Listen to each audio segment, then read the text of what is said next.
Kapal naman na mukha mo na magtanong kung anong oras ako natapos kagabi. Pakaan niyo naman, baby! Wala ka na yung motor!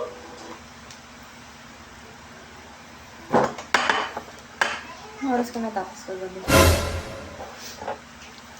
Kapal naman na mukha mo na magtanong kung anong oras ako natapos kagabi. Bakit? Sino bang nagpapasok ng pera sa bahay na to? Hindi mo ko kayang manipulahin sa lahat ng mga gusto kong gawin. Kung gusto kong mag-inom, kung gusto kong umalis kasama yung mga barkada ko, mga kasamahan ko sa trabaho, wala kang karapatang pigilan ako sa mga gusto kong gawin.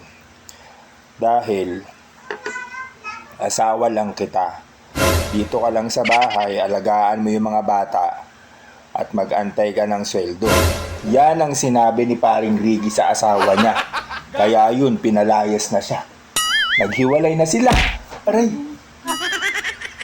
Hindi. Kagabi. Alas 9. Nag-kiss pa nga ako sa'yo bago matulog eh. Sana all. Ano, gusto mo mangyari sa'yo yan? Ano ba yun?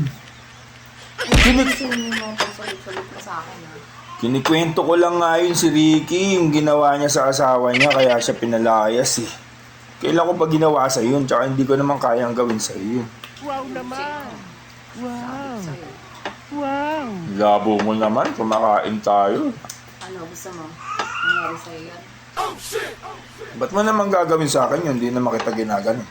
Gusto mo gumawa tayo ng bagong kwento. Bagong baby. Gago!